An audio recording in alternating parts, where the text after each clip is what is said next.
إن الحمد لله نحمده ونستعينه ونستغفره ونعوذ بالله من شرور أنفسنا ومن سيئات أعمالنا من يهده الله فلا مضل له ومن يضلل فلا هادي له وأشهد أن لا إله إلا الله وحده لا شريك له وأشهد أن محمدا عبده ورسوله أما بعد فإن أصدق الحديث كتاب الله وأحسن الهدي هدي محمد صلى الله عليه وسلم وشر الأمور محدثاتها وكل محدثة بدعة وكل بدعة ضلالة وكل ضلالة في النار.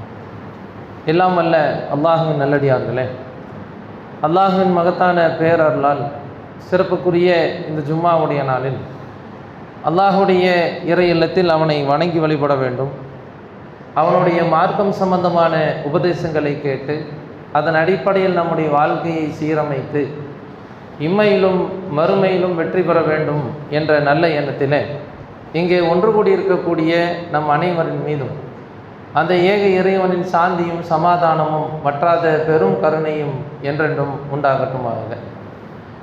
நாம் வாழ்ந்து கொண்டிருக்கக்கூடிய இந்த உலகத்திலே எத்தனையோ மதங்கள், கொள்கைகள், கோட்பாடுகள் இருந்தாலும் அல்லாஹ்வின் மார்க்கமான இந்த இஸ்லாமிய மார்க்கம் உலகளாவிய அளவிலே ஒட்டுமொத்த மனித சமுதாயத்தினுடைய உள்ளத்தையும் ஈர்க்கக்கூடிய வகையிலே பலவிதமான உபதேசங்களை நமக்கு சொல்லி காட்டுகின்றது.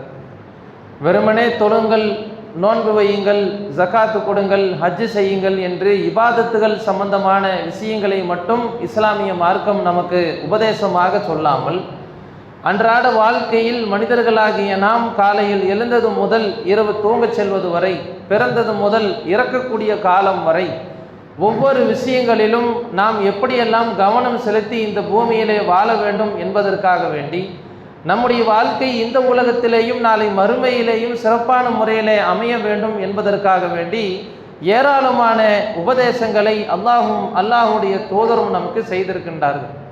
அப்படி அல்லாஹுடைய தூதரும் பல உபதேசங்களை நமக்கு செய்யும் பொழுது அதனுடைய கூடுதல் முக்கியத்துவத்தை நாம் உணர வேண்டும் என்பதற்காக சில வார்த்தைகளை பயன்படுத்தி நாம் அந்த உபதேசத்தில் அதிகப்படியான கவனத்தை மேற்கொள்ள வேண்டும் என்பதற்காக அல்லாஹுடைய தூதரும் வித்தியாசமான சில வார்த்தைகளை பல உபதேசங்களின் பொழுது பயன்படுத்தக்கூடியவர்களாகவும் இருந்திருக்கின்றார்கள்.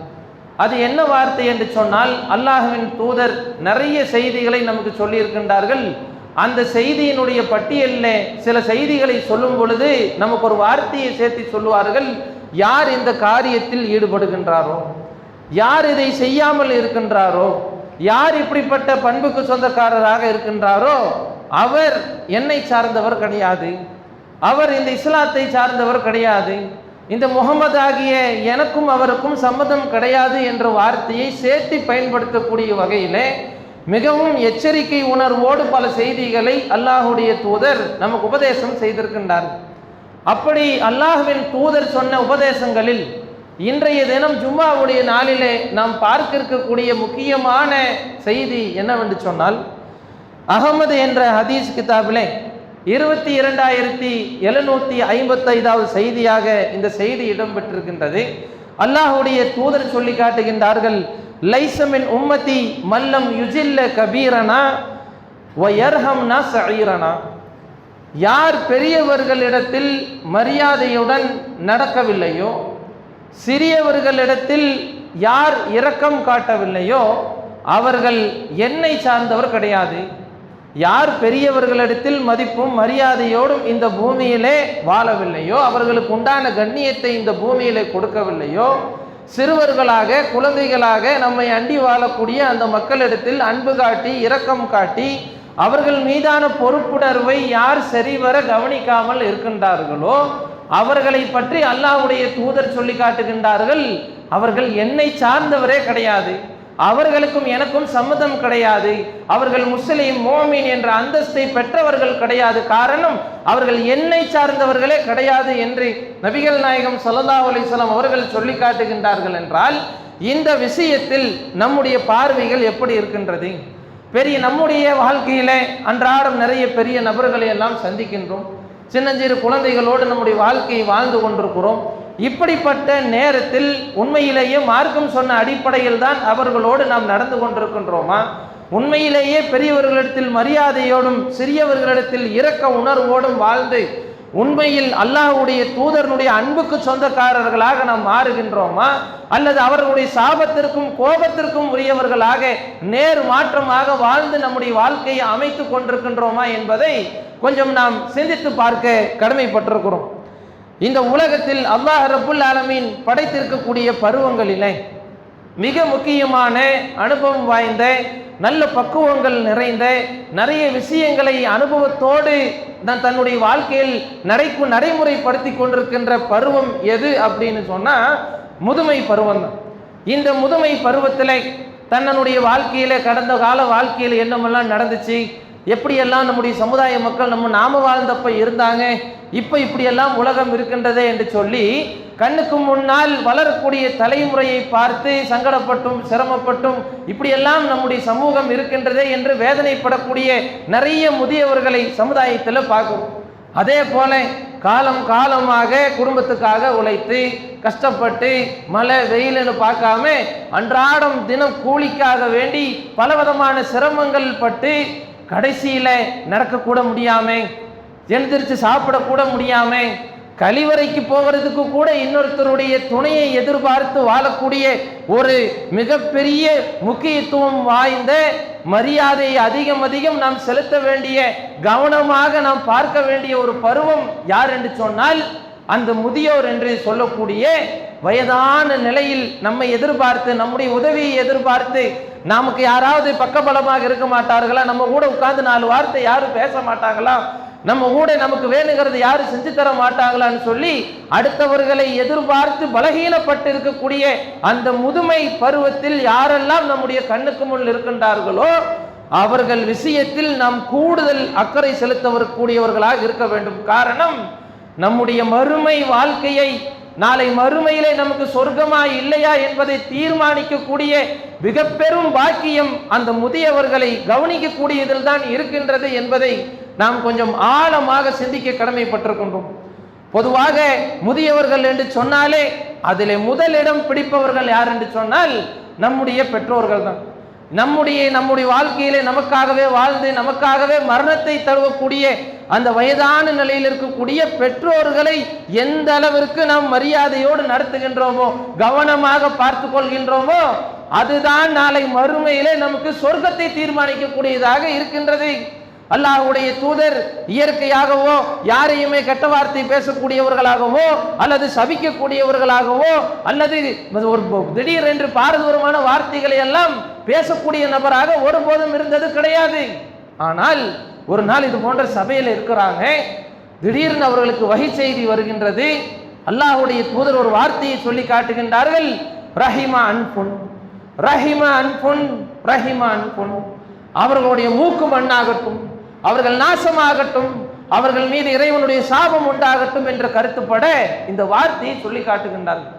சஹாபாக்கள் கேட்குறாங்க, யார் சொல்லலாம், இப்படி நீங்க யாரையுமே சொன்னது கிடையாதே, யாருக்கு இப்படிப்பட்ட சூழ்நிலை, யார் அந்த துர்பாக்கியசாலி, யாரை நாசமாகட்டும், யாருடைய மூக்கும் மண்ணை கவட்டும் என்று சொல்லி நீங்க துவா செய்தீர்கள், யாருக்கு அந்த துர்பாக்கியமான நிலை ஏற்பட போகின்றது என்று கேட்கக்கூடிய நேரத்தில் அல்லாஹ்வுடைய தூதர் சொல்லி காட்டுகின்றார்கள், வயதான நிலையிலே பெற்றோர்கள் தங்களிடத்திலே பெற்ற ஒரு மனிதன் அவர்களை நல்ல முறையில் பார்த்து உபசரித்து அதன் மூலம் சொர்க்கம் சென்று விடாமல் யார் அந்த பெற்றோரை நோவினை செய்து நரகம் சென்று விட்டானோ அவனுடைய மூக்கு மண்ணாகட்டும், அவன் நாசமாகட்டும் என்று நான் பிரார்த்தனை செய்தேன் என்று நபிகள் நாயகம் ஸல்லல்லாஹு அலைஹி வஸல்லம் அவர்கள் சொல்லி காட்டுகின்றார்கள். என்றால் இந்த உலகத்தில் நம்மிடத்திலே தொழுகை இருக்கலாம், நம்மிடத்திலே நோன்புகள் இருக்கலாம், நம்மிடத்திலே சகாத்துகள், குடுக்கல் வாங்கல், வியாபாரங்கள், தாவா பணிகள், இன்ன பிற ஏராளமான குர்ஆன் ஓதுதல்கள், ஹதீசுகளை கரைத்து குடிக்கக்கூடிய காரியங்கள், சமூக நன்மைக்காக பாடுபடக்கூடிய பணிகள்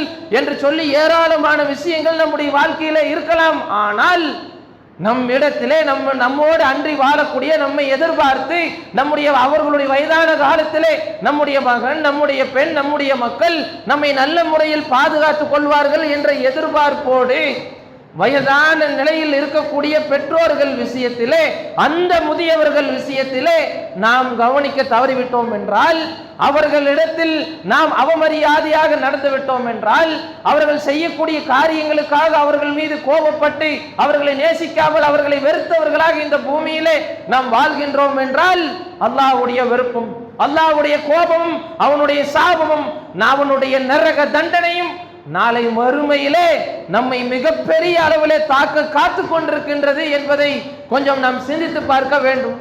இந்த உலகத்தில் நம்மை நல்ல முறையிலே வளர்த்து வாலிபமாக்கி நமக்காகவே வாழ்ந்து தன்னுடைய வாழ்க்கையை அர்ப்பணித்துக் கொண்டிருக்கக்கூடிய நம்முடைய பெற்றோர்கள் விஷயத்திலே அல்லாஹ் ரப்புல் ஆலமீன் சொல்லி காட்டுகின்றான், அவர்களே செய்யன்னு கூட சொல்லிடாதீங்க, அவர்களிடத்துல கனிவான சொல்லையே பேசுங்க, அவர்களிடத்தில் நீங்கள் குரலை உயர்த்தி பேசாதீர்கள், அவர்களுக்கு கண்ணியத்தை கொடுங்கள், அவர்களை மதிப்பளியுங்கள் என்று ஏராளமான செய்திகளை அல்லாஹ்வும் அல்லாஹ்வுடைய தூதரும் நம்ம இடத்திலே சொல்லி இருக்கும் பொழுது, பல குடும்பங்கள்ல பார்க்கிறோம், பல பெற்றோர்கள் பல வயதான நபர்கள் வீட்டில் இருப்பாங்க, அவர்களிடத்துல செலவழிக்கிறதுக்கு காசு இருக்காதா?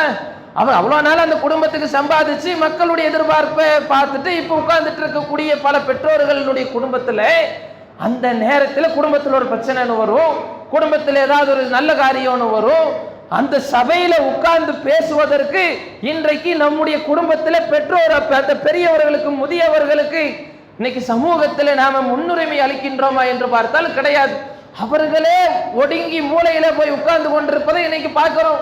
நம்ம பேச்செல்லாம் எடுபடாதுங்க, நம்மளுடைய ஏன்னா நம்ம சம்பாதிக்கிறது, நம்ம கிட்ட இப்ப கையில காசு இல்லை, பவர் கிடையாது, நம்ம மக்கள் சம்பாதிக்க ஆரம்பிச்சிட்டாங்க, கேள்வி கேட்க ஆரம்பிச்சிட்டாங்க, இனி நம்ம போய் அந்த குடும்பத்தில் நம்ம கருத்தெல்லாம் பெரிய விஷயமா இருக்காதுங்க என்று சொல்லி பல குடும்பத்திலே முதியவர்கள் வயதானவர்கள் அனுபவமிக்கவர்கள் பல பிரச்சனைகளுக்கு தீர்வு சொல்லக்கூடியவர்கள் தங்களுடைய அன்றாட வாழ்க்கையிலே பார்க்கக்கூடிய எல்லா நிறைய பாவங்கள் அக்கிரமங்கள் அநியாயங்களுக்கெல்லாம் இதெல்லாம் இலகுவான வழி என்று சொல்லக்கூடியவர்கள் நமக்கு ஏற்படக்கூடிய சிக்கல்களுக்கு தெளிவான அனுபவத்தின் மூலமாக பாடம் நடத்தக்கூடியவர்கள் நிறைய குடும்பங்களிலே இருந்தும் கூட அவர்களை சபையிலே பேசுவதற்கு இன்றைக்கு நாம் அனுமதி அளிப்பது கிடையாது. ஆனால் அல்லாஹ்வின் தூதர் நபிகள் நாயகம் ஸல்லல்லாஹு அலைஹி வஸல்லம் அவர்கள் எப்படிப்பட்ட முன்னுதாரணமாக நமக்கு இருந்திருக்கின்றார்கள் என்றால், அப்துல்லா பின் சஹல் ரலியல்லாஹு அன்ஹு அவர்களும் அவங்களுடைய சகோதரரும் குடும்பத்தார்களும் கைபர் போர் முடிந்த நேரத்தில் என்ன பண்ணுகின்றார்கள் என்றால் ஊருக்குள்ளே பிரவேசித்து வர்றாங்க. அப்படி போகும் பொழுது யூதர்கள் வாழக்கூடிய ஒரு பகுதிக்கு இந்த அண்ணன் தம்பிகை சகோதரர்கள் போகக்கூடிய நேரத்தில் திடீரென்று அப்துல்லா பின் சஹல் அவருடைய சகோதரர் வழி மாறி இன்னொரு பக்கம் போயிடுறாரு. போன இடத்துல அங்க இருக்கக்கூடிய யாரோ அந்த சஹாபியை மிகப்பெரிய அளவில் தாக்கி கொலை செய்து விடுகின்றார்கள், உயிரை பறிச்சிடுறாங்க. அங்கு மிகமாக அலைஞ்சு தெரிஞ்சு தன் சகோதரர் காணோன்னு பார்க்கக்கூடிய அப்துல்லா பின் சஹல் ரலியல்லாஹு திடீரென்று பார்க்குறாங்க, அந்த ஒரு சந்துக்குள்ளே ஒரு பாதையில் ஒரு தெருக்குள்ளே உயிரிழந்து தன்னுடைய சகோதரர் கிடக்கிறார். உடனே மிகப்பெரிய அளவில் வேதனைப்பட்டு சங்கடத்தினுடைய உச்சத்தில் இருக்கக்கூடிய அந்த நேரத்தில் அல்லாஹ்வுடைய தூதரிடத்தில் இந்த செய்தியை கொண்டு போய் சேர்க்க வேண்டும் என்று சொல்லி போறாங்க. போகக்கூடிய நேரத்தில் உணர்ச்சி வசப்பட்டு அப்துல்லா பின் சஹல் ரலியல்லாஹு என்ன பண்றாங்கன்னா, அவர் சிறுவர், கொஞ்சம் அங்க இருக்கக்கூடிய சபையில் இருக்கக்கூடியதுலேயே கொஞ்சம் வயது சின்னவர், அதனுடைய வேகத்தில் என்ன பேசுறது ஏதுன்னு தெரியாம உணர்ச்சி வசப்பட்டு பேசிட்டு இருக்கக்கூடிய நேரத்தில் பாதிக்கப்பட்டது அவர் தானே, அவருடைய சகோதரர் தானே கொண்டு இருக்கிறாங்க. அந்த நேரத்தில் அல்லாஹ்வுடைய தூதர், சஹலே கொஞ்சம் அமைதியா இருங்க, உங்க குடும்பத்துல கொஞ்சம் பெரியவங்க இருக்கிறாங்கல்ல அவங்கள பேச விடுங்க அப்படின்னு அல்லாஹ்வுடைய தூதர் சொல்றாங்க. தன்னுடைய வேகம், தன்னுடைய கோபம், தன்னுடைய ஆத்திரம், அந்த இடத்தில் ஏற்படக்கூடிய அந்த மிகுதி, இதையெல்லாம் அந்த நேரத்தில் அல்லாஹ்வுடைய தூதர் அதை பார்க்காம உங்க கூட வந்திருக்கிறாங்கல்ல உங்களுடைய குடும்பத்தில் பெரியவர்கள் அவங்கள பேச சொல்லுங்க அப்படின்னு சொன்ன உடனே அப்துல்லா பின் சஹல் ரலியல்லாஹு அமைதி ஆயிடுறாங்க. காரணம், அல்லாஹ்வுடைய தூதர் சொன்னா அதுல 1000 அர்த்தம் இருக்கும். பெரியவங்களுக்கு தான் முன்னுரிமை கொடுக்கணும், நம்மளுடைய கோபத்தில் ஆபத்தில் எதையாவது பேசுறனால அது பின்விளைவை கூட ஏற்படுத்திடலான்னு சொன்ன உடனே பெரியவர்கள் பேசுறாங்க, அது சம்பந்தமான விசாரணை நடக்குது, அல்லாஹ்வுடைய தூதர் தீர்வு சொல்றாங்க. உடனே அந்த இடத்துல ஒரு சுமூகமான சூழல் ஏற்படுது. அந்த இடத்துல அப்துல்லா பின் சஹல் ரலியல்லாஹு கூட்டிட்டு போயிடுறாங்க. இதிலிருந்து நமக்கு கிடைக்கக்கூடிய பாடம் என்ன அப்படின்னு சொன்னா, நமக்கு தான் பேசுறதுக்கு உரிமை, நமக்கு தான் பேசுறதுக்கான அதிகாரம், நமக்கு தான் எல்லா விதமான பவர்களும் ஒரு பக்கம் இருந்தாலும் அல்லாஹ்வுடைய தூதர் என்ன சொல்லி காட்டுகின்றார்கள் என்றால், சரி அவர்கள் கொஞ்சம் அமைதியா இருங்க, உங்களை விட வயதுல மூத்தவங்களா இருப்பாங்கல்ல, அவங்கள சபையில பேச வைங்க, அவங்களுக்கு முன்னுரிமை கொடுங்க, அவங்களுக்கு மரியாதை கொடுங்க என்று சொல்லி நபிகள் நாயகம் ஸல்லல்லாஹு அலைஹி வஸல்லம் அவர்கள் நமக்கு கண்ணுக்கு முன்னால் ஒரு பாடத்தை நடத்தி காட்டுகின்றார்கள் என்று சொன்னால், நம்முடைய வாழ்க்கையில நாம் இந்த விஷயத்தில் கவனமாக இருக்க வேண்டும். நம்முடைய வீட்டில் நம்முடைய பெற்றோர்கள், நம்முடைய முதியவர்கள், நம்ம வீட்டில் இருக்கக்கூடிய வயசான நபர்கள், அவர்களுக்கு உண்டான ஒரு கண்ணியம், அவர்களுக்கு உண்டான பேச்சு, அவர்கள் சபையில இருந்தார்கள் என்றால் அவர்கள் முன்னால் நம்முடைய குளர உயர்த்தி பேசி அவருடைய கருத்தை தாழ்த்தி எக்காரணத்தை கொண்டும் அவர்களுக்கு அவமரியாதை செலுத்தக்கூடியவர்களாக நாம் இருந்துவிடக் கூடாது என்பதை இந்த சம்பவத்தின் மூலம் நாம் முதலிலே தெரிந்து கொள்ள வேண்டும். இரண்டாவது விஷயம் என்னவென்று சொன்னால், முதியவர்களாக இருப்பாங்க, அவர்களுடைய நண்பர்களாக சிலர்கள் இருப்பாங்க, அவர்களை பார்ப்பதற்காக வருவாங்க. அவர்களிடத்திலேயும் எந்த அளவிற்கு இஸ்லாமிய மார்க்கோ அவங்களுக்கும் நீங்க மதிப்பளிங்க, அவங்களிடத்திலேயும் அன்பு காட்டுங்க, அவங்களிடத்திலேயும் மதிப்பளிங்க என்று சொல்லி எவ்வளவு முக்கியத்துவம் காட்டுகின்றது என்று சொன்னால், ஒரு நாள் இப்னு உமர் ரலியல்லாஹு அன்ஹு பாலைவனத்தில் ஒரு கழுதையின் மேல அமர்ந்து பிரயாணம் செஞ்சுட்டு இருக்கிறாங்க. ஒரு கிராமத்தை கடந்து போறாங்க. கிராமத்தை கடக்கக்கூடிய அந்த நேரத்தில் ஒருத்தர் வர்றார், கிராமவாசி வர்றாரு. அவரை தூக்கி தன்னுடைய கழுதையின் மீது அமர வைக்கிறாங்க. வாங்க போலாம். தன்னுடைய தலப்பாகையை கழட்டி அந்த நபருக்கு வெயில் அதிகமா இருக்கு, நீங்க போட்டுக்குங்க என்று சொல்லி கூட்டிட்டு போறாங்க. சுத்தி இருக்கிற சஹாபாக்கள் பார்க்குறாங்க, இப்னு உமர் அவர்களே ஒரு கிராமவாசி, அவருக்கு சாதாரண சின்ன உதவி செஞ்சாலே அவங்க திருப்தி அடைஞ்சிருவாங்களே, நீங்க என்னடானா உங்க வண்டியில் உட்கார வைக்கிறீங்க, அவங்களுக்கு உங்களுடைய தலப்பாகையை தூக்கி போட்டு அவங்கள ஒரு மன மகிழ்ச்சி ஏற்படுத்துறீங்க, அவங்களுக்கு இவ்வளவு முக்கியத்துவம் கொடுக்கறதுக்கு காரணம் என்ன அப்படின்னு கேட்கும் பொழுது இப்னு உமர் ரலியல்லாஹு அன்ஹு சொல்லி காட்டுகின்றார்கள், இங்க உட்கார்ந்துட்டு இருக்கிறாரே இவருடைய தந்தை இருக்கிறாரே, அவரும் என்னுடைய தந்தை உமர் ரலியல்லாஹு அன்ஹு அவர்களும் மிகவும் நெருக்கமானவர்கள். அவர்கள் ரெண்டு பேரும் நல்ல நண்பர்கள், பாசத்திற்குரியவர்கள். அல்லாஹ்வுடைய தூதர் சொன்னார்கள், யார் தன்னுடைய தந்தையினுடைய தன்னுடைய வீட்டில் இருக்கக்கூடிய முதியவர்களுடைய உறவுகளை, அவர்களை சார்ந்து இருக்கக்கூடிய நண்பர்களை நல்ல முறையில் பாசத்தோடும் ஆதரவு வைத்தும் பார்க்கின்றாரோ அவர்தான் உங்களில் சிறந்தவர் என்று நபிகள் நாயகம் ஸல்லல்லாஹு அலைஹி வஸல்லம் அவர்கள் சொன்னார்கள். அவர்களுக்கு நிறைய நன்மை கிடைக்கும் என்று சொன்னார்கள் என்று அந்த இடத்திலே அல்லாஹ்வுடைய தூதர் சொன்ன ஹதீஸை அந்த இடத்தில் சொல்லி காட்டுகின்றார்கள். என்னுடைய தந்தையோட நண்பர்களுடைய மகன் இவரு, அவருக்கு நான் எப்படி மரியாதை செலுத்தாமல் இருக்க முடியும், அவருக்கு உதவி செய்யாமல் இருக்க முடியும் என்று சொல்லி காட்டுகின்றார்கள். என்றால் நம்முடைய வீடுகளிலே நம்முடைய பெற்றோர்களுடைய அல்லது வயதான நபர்களுடைய நண்பர்கள் சொல்லி யாராவது அவங்க இருக்கிற நேரத்திலேயோ இல்லாத நேரத்திலேயோ வந்தார்கள் என்றால் இன்னைக்கு நம்முடைய பேச்சு எப்படி இருக்கின்றது, நம்முடைய நடவடிக்கை எப்படி இருக்கின்றது? நம்முடைய வீட்டில் இருக்கக்கூடிய நபர்களுக்கே, முதியவர்களுக்கே அங்க மரியாதை மதிப்பும் இல்லாத நேரத்தில் வெளியிருந்து வர்ற இன்னொரு முதியவருக்கு, வயசானவருக்கு என்ன மதிப்பு நம்மளால கொடுத்து விட முடியும்? அதைத்தான் மார்க்கம் சொல்லி காட்டுது. உங்களுடைய பெற்றோர், முதியவர் இவங்களுக்கு மட்டுமில்ல, அவங்க சார்ந்து அவங்களோட நட்பு வட்டாரம் ஒன்று இருக்குமே, அவங்க விஷயத்திலேயும் யார் நல்லுறவு பாராட்டுகின்றார்கள் அதுதான் சிறந்த செயல் என்று நபிகள் நாயகம் ஸல்லல்லாஹு அலைஹி வஸல்லம் அவர்கள் சொல்லி காட்டுகின்றார்கள். என்றால் நம்முடைய வாழ்க்கையில இது போன்ற நல்ல பழக்க வழக்கங்கள் நம்மை விட வயதான நிலையில் இருக்கக்கூடிய மக்களிடத்திலே வர வேண்டும். பல நபர்கள் நம்முடைய வீடு தேடி வருவாங்க, அல்லது கடைகளுக்கு வருவாங்க, நம்மளை சந்திக்கிறதுக்காக வருவாங்க, சில உதவிகளை கேட்டு வருவாங்க. வயதான நிலையில் இருக்கக்கூடிய அந்த மக்களிடத்தில் நாம் இன்றைக்கு நடத்தக்கூடிய பாடு என்ன? போயிட்டு நாளைக்கு வா, அடுத்த வாரம் வாங்க, ஒரு மாசம் கழிஞ்சு வாங்க, இப்ப வேண்டாம், அது நான் சொல்லும் போது வாங்கன்னு சொல்லி ஒவ்வொரு தடவையும் வரும்போது என்ன செய்வோம் என்றால், அவர் எதிர்பார்ப்பது நம்மிடத்தில் ஏதோ ஒரு சிறிய உதவி எதிர்பார்க்கும், அல்லது ஏதாவது ஒரு ஆறுதலான பேச்சை எதிர்பார்க்கலாம், நம்மிடத்தில் ஏதாவது ஒரு துவாவையாவது அவர் எதிர்பார்த்து வரலாம். அப்படி வரக்கூடிய நபர்களிடத்தில் இன்றைக்கு நம்முடைய செயல்பாடுகள் எப்படி இருக்குது அப்படின்னு சொன்னா, தவிர்க்கக்கூடிய மக்களாக, அவர்களை சந்திப்பதையே வெறுக்கக்கூடிய மக்களாக, அப்புறம் எங்க சும்மா வந்துட்டு போயிட்டு இருக்கு என்று அவர்களை உதாசீனப்படுத்தக்கூடிய ஒரு பண்பு நம்மிடத்திலே பொதுவாக பெரும்பாலும் இன்றைக்கு சமுதாயத்திலே காணப்பட்டு கொண்டிருக்கின்றது. ஆனால் அல்லாஹ்வுடைய தூதர் இந்த விஷயத்தில் எந்த அளவிற்கு நம்மிடத்திலே அழகான முன்மாதிரியாக இருந்திருக்கின்றார்கள் என்று சொன்னால், மக்கா வெற்றி நம் எல்லாத்துக்கும் தெரியும். இஸ்லாமிய மார்க்கத்தினுடைய மிகப்பெரிய ஒரு வெற்றி என்று சொன்னால் அதை அல்லாஹ் தந்த அந்த மக்கா வெற்றி தான். அந்த மக்கா வெற்றியின் பொழுது மக்கா நகரம் அல்லாஹ்வுடைய தூதரனுடைய கரத்தில் வந்து சேருது. சின்ன ஒரு சண்டை சச்சரவு ரத்த சிந்தலும் இல்லாமல் அல்லாஹ் வாக்களித்த அடிப்படையிலே எங்கிருந்து துரத்தி அடித்தார்களோ அதே மக்காவிற்கு பெரும் கூட்டத்தோடு நபிகள் நாயகம் ஸல்லல்லாஹு அலைஹி வஸல்லம் அவர்கள் மிகப்பெரிய ஒரு வெற்றியை அல்லாஹ் ரப்புல் ஆலமீன் அவர்களுடைய கரத்துல கொடுக்கிறான். காபத்துல்லாஹ்க்குள்ள அப்பதான் போறாங்க ரசூலுல்லாஹ். அங்க இருக்கக்கூடிய சிலைகளை எல்லாம் அப்புறப்படுத்த சொல்றாங்க, தூய்மைப்படுத்த சொல்றாங்க. அங்க தொழுகை நடக்குது. அல்லாஹ்வுடைய தூதர் அல்லாஹ்விடத்தில் அதிகமாக நன்றி செலுத்துறாங்க, சுக்ர் செய்யறாங்க, பாவ மன்னிப்பு தேடுறாங்க. ஏராளமான சம்பவங்கள் நடக்கின்றது. ஒட்டுமொத்த சஹாபாக்களுடைய வாழ்க்கையிலேயும் மறக்க முடியாத ஒரு சம்பவம், ஒரு நிகழ்வு என்று சொன்னால் அது மக்கா வெற்றியிலே நடந்த காரியங்கள் தான். அப்படிப்பட்ட நேரத்தில் அபூபக்கர் சித்திக் ரலியல்லாஹு அன்ஹு அவர்களுடைய தந்தை மக்கால இருந்தார் இல்லையா, அவருடைய தந்தை அபூ குஹாஃபா என்று சொல்லக்கூடிய வயசான ஒரு நபரை தூக்கிட்டு வர்றான். தூக்கிட்டு வந்து அல்லாஹ்வுடைய தூதர் இடத்துல முன்னாடி கொண்டு வந்து சுமந்தவர்களாக சொல்லி காட்டுறாங்க. யார சொல்லலாம், இவர் என்னுடைய தந்தை, இவருக்கு நீங்க இஸ்லாத்தை எடுத்து சொல்லுங்க அப்படின்னு சொல்றாங்க. உடனே அல்லாஹ்வுடைய தூதர் அந்த நேரத்தை என்ன பயன்படுத்தி என்ன சொல்லி இருக்கணும், இஸ்லாம்னா என்ன, இதுதான் மார்க்கம், வாங்க அல்லாஹ் பாதி எப்படி வெற்றி எல்லாம் நம்ம கொடுத்துருக்கிறான், இதுதான் உண்மையான மார்க்கம்னு எடுத்து அல்லாஹ்வுடைய தூதர் அங்க தாவா பண்ணி செஞ்சிருக்கலாம் இல்ல. அபூபக்கர் ரலியல்லாஹு அன்ஹு கிட்ட சொல்லி காட்டுறாங்க, ஏன் அபூபக்கரே, இவரை அவருடைய வீட்டிலேயே வச்சிருக்கலாமே, நான் வந்து பார்த்திருப்பேனே, எதுக்கு நீங்க அவரை அங்கேயும் இங்கேயுமாக அலைத்திருந்து இந்த வெயில்ல இந்த சூழ்நிலையில இவ்வளவு பெரிய கூட்ட நெரிசல்களுக்கு மத்தியில் அங்கேயும் இங்கேயும் தூக்கி நடந்து கொண்டிருக்கின்றீங்க, அவங்களை அங்க கொண்டு போய் வச்சிருந்தா நானே வந்திருப்பேனே என்று முதலிலே அல்லாஹ்வுடைய தூதர் அதைத்தான் கேட்கிறாங்க. ஆனால் அபூபக்கர் சித்திக் இல்லை, யார சொல்லலாம், காலமும் நேரமும் எனக்கு அதை பத்தி எல்லாம் பெருசு கிடையாது, நீங்க இவருக்கு மார்க்கத்தை சொல்லுங்க என்று சொல்லி அந்த முக்கியத்துவத்தை எடுத்து சொல்லி காட்டுகின்றார்கள். அல்லாஹ்வுடைய தூதர் மார்க்கத்தை எடுத்து சொல்றாங்க.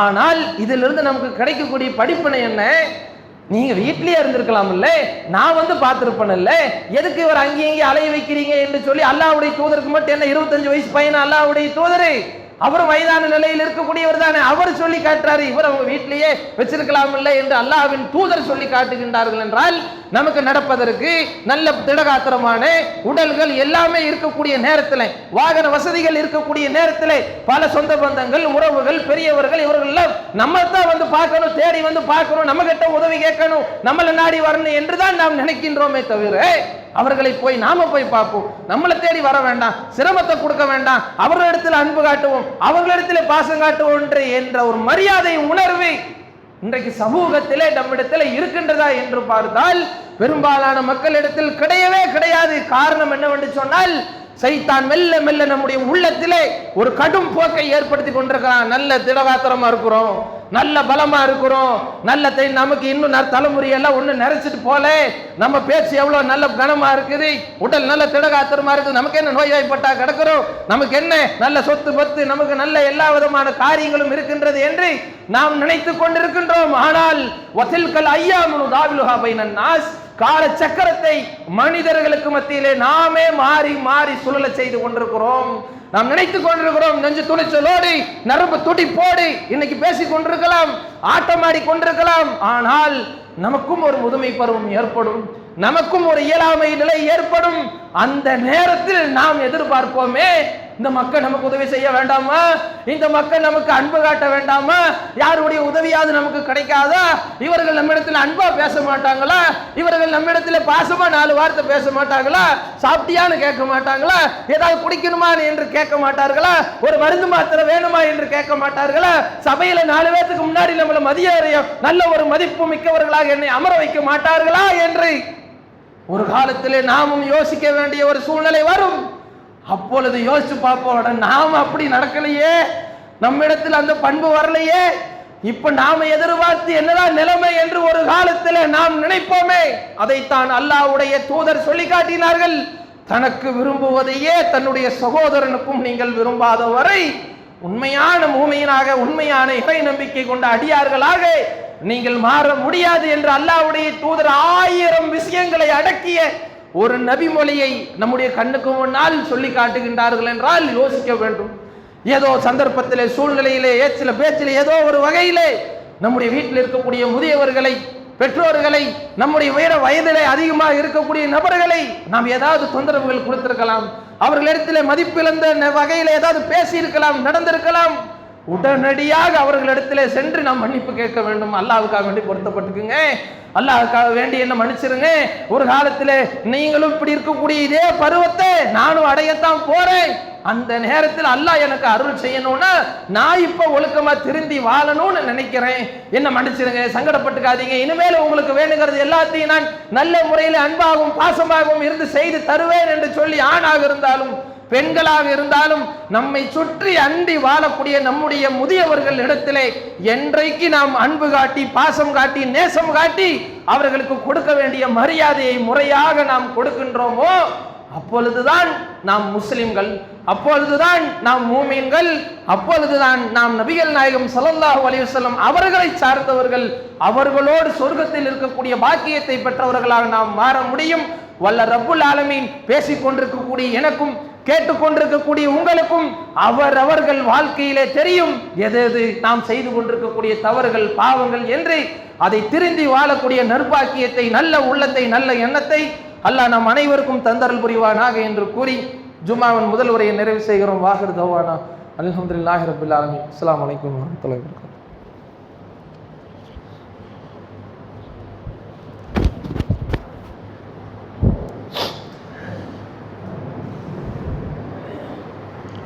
அல்ஹம்துலில்லாஹி ரப்பில் ஆலமீன். அல்லாஹும்ம ஸல்லி அலா முஹம்மதின் வஅலா ஆலி முஹம்மதின் கமா ஸல்லைத அலா இப்ராஹீம் வஅலா ஆலி இப்ராஹீம் இன்னக ஹமீதும் மஜீத்.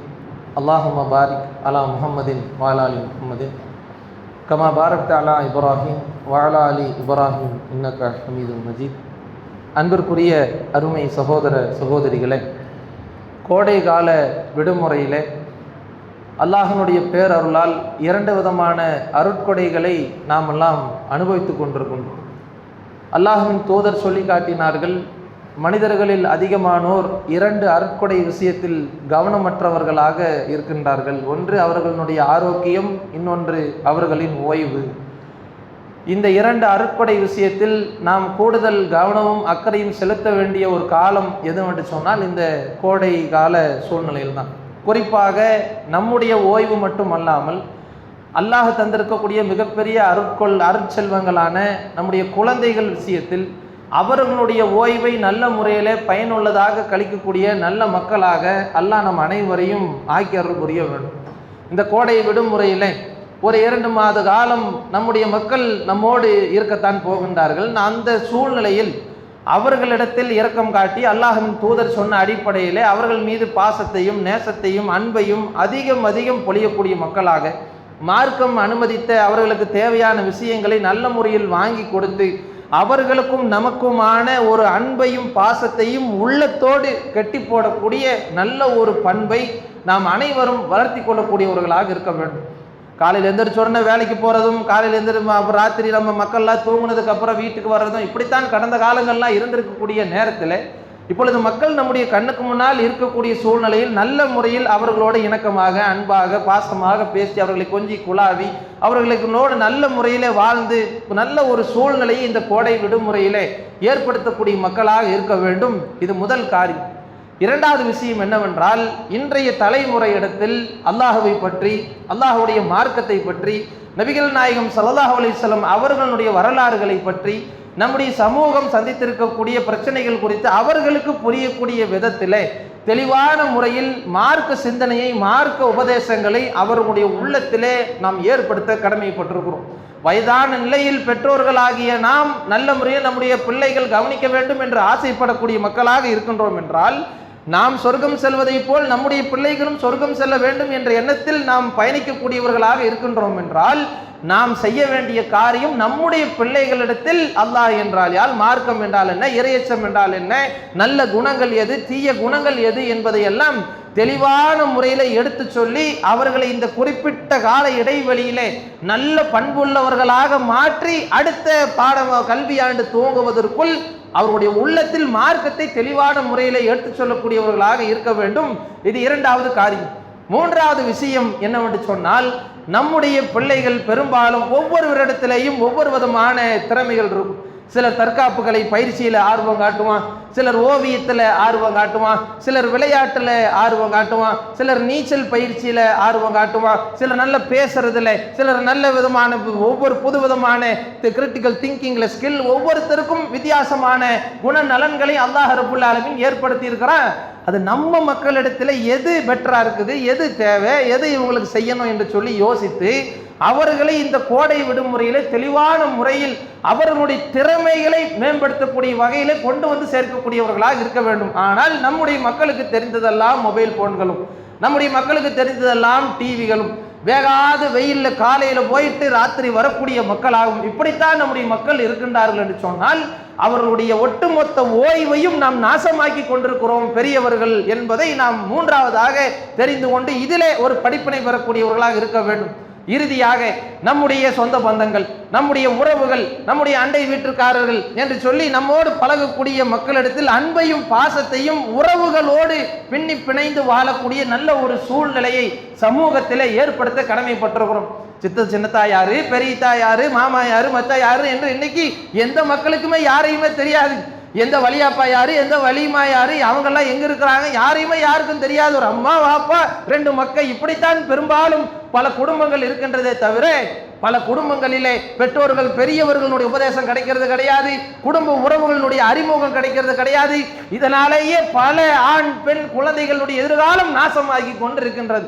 இப்படிப்பட்ட நிலையில் குடும்ப உறவுகளோடு அரவணைத்து நம்முடைய சொந்த பந்த வீடுகளுக்கு அவர்களை அழைத்து சென்று அவர்களோடு பாசம் காட்டக்கூடிய மக்களாக நாம் இருக்க வேண்டும். இறுதியாக ஒரே ஒரு செய்தி, எங்கேயோ போய் விட்டுட்டோம், நம்ம வீட்டில் இருந்தா தான் தொல்லை, எங்கேயாவது போயாவது இருந்துட்டு என்று சொல்லி எக்காரணத்தை கொண்டும் நம்முடைய மக்களை வெறுத்தவர்களாக எங்கேயும் போய் நாம் தள்ளிவிடக் கூடாது. காரணம், பலவித கழுகுகள் இன்றைக்கு சுத்தி கொண்டிருக்கின்றது. மரணத்தை தேடக்கூடிய கழுகுகள் இன்றைக்கு சுத்தி கொண்டிருக்கின்றது. எங்கு பார்த்தாலும் குளத்துல போய் குளிக்கிறேங்கிற பேர்ல போறான், நண்பர்களோட சேர்ந்து ஆத்துல குளிக்கிறேங்கிற போறான், திடீர்னு கால் வலிக்கு கால் இழுத்து அங்க சுழல்ல சிக்கி என்னுடைய மகன் போச்சே என் மகன் போச்சே என்று சொல்லி பல மக்கள் வயிற்றிலையும் வாயிலையும் அடிக்கக்கூடிய மக்களை பார்க்கிறோம். வாகனத்தை எடுத்துட்டு வேகமா போய் தெருக்கல்ல போய் எங்கேயோ போய் இடிச்சு யாரையோ சாகடிச்சு தானும் சாகக்கூடிய பல விதமான இளைய சமுதாயத்தை இன்னைக்கு பார்த்து கொண்டிருக்கிறோம். எங்கேயோ தன்னுடைய பெண் பிள்ளைகளை விட்டு விடுகின்றோம், அங்கே பல விதமான தவறான உறவுகளுக்கு நாமளே காரணமாகி விடுகின்றோம். இதையெல்லாம் கவனத்திலே மேற்கொண்டு ஏதோ அல்லாஹ் பிள்ளைகளை தந்தான், பெற்றெடுத்தோம், வளர்த்தோம், ஏதோ முடிஞ்சது என்ற எண்ணத்தில் இல்லாமல் இவை அனைத்தும் நமக்கு பொறுப்பாக ஒப்படைக்கப்பட்டிருக்கக்கூடிய காரியங்கள் என்பதை உணர்ந்து சிறப்பு மிகு இந்த கோடை விடுமுறையை நல்ல முறையிலே கவனிக்கக்கூடிய நன்மக்களாக, நம்முடைய பிள்ளைகள் விஷயத்தில் அதிக அக்கறை காட்டக்கூடிய நன்மக்களாக அல்லாஹ் நம் அனைவரையும் ஆக்கியருள் புரிவானாக என்று கூறி ஜும்மாவை நிறைவு செய்கிறோம். வாஹிர் தௌவானா அல்ஹம்துலில்லாஹி ரப்பில் ஆலமீன். அஸ்ஸலாமு அலைக்கும் வரஹ்மத்துல்லாஹி.